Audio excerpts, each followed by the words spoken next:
شوف هنا، شوف معايا مزيان اش كاين هنا. هذه الطريق ديالاش حائط المبكى، هذه طريق حائط المبكى. غادي ندوز ليه من بعد، نحاول نقول لكم الاجواء كيف دايره حتى هي غنخليوها ونشوفوا شنو كاين. هادو وليدات مقدسيين كيلعبوا، شوف على منظر شحال رهيب. هادو كيتسماو يعني كيسميوهم المرابطون لانهم مرابطين هنا ما بغاوش يتزاكلوا. بالاضافه ان المرابطين هما دوك العيالات اللي كيجلسوا في المسجد الاقصى، كيحلوا عينيهم في الصباح، كيمشيو للمسجد الاقصى، كيدخلوا كيحطوا ولادهم وكيجلسوا تماك، يعني باش يتسموا مرابطين، باش ما يقولش ما بقيناش حنا حاضرين، يعني المسجد الاقصى حنا مازال فيه. شوف واحد المعبر امني ما عرفناش علاش دايرينو اشنو فيه، غنحاولوا نشوفوا شنو كاين. يلا نشوف واش غيقولوا لنا، واش غيصدعونا ولا غيدوزونا عادي. بون هذا هو السؤال اللي بغيت نقول لكم، علاش ما دخلت، علاش قلت لكم هذا معبر. غتشوف معايا مزيان واحد القضيه. شوف معايا مغاربه حبيبي، السلام عليكم. تشجعونا في مغربي. السلام عليكم. ساكن هون حاره المغاربه. ساكن هون مغربي، حاره المغاربه. حبيبي بتورينا نشوفوا حاره المغاربه. نجيو معاك نشوف. يلا نشوفوا. شلوني وعرفوني اني مسلم، عاد قال لك ادخل باش نكونوا واضحين، يعني ما كيسمحوش لاي واحد باش يدخل.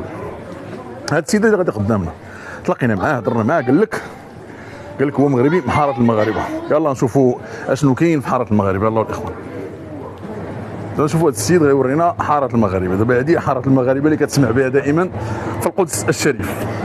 حاره المغاربه تم يعني اليهود هدوها اليهود.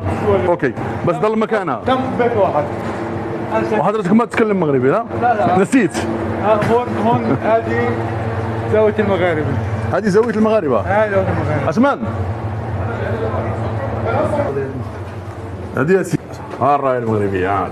اسمع هاك رايه المغرب. شوف المغرب هو المغرب، هذا المغرب.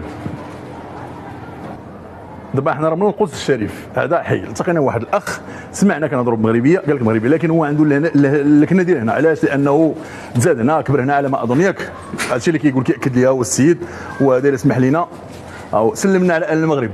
هذا صراحه المغرب. هذا المغرب، هذا الاخ هذا مغربي ولكن من الناس اللي كاين هنا. باش تعرف شنو كاين شوف معايا مزيان، شوف ليه ملي دخلنا الحاره ديال المغاربه شنو لقينا. رايه مغربيه والله زعما سبحان الله هذا ماشي كيبورش. يلا نكملوا نشوفوا واش كاين. هذه البلاصه كتسمى زاويه المغاربه.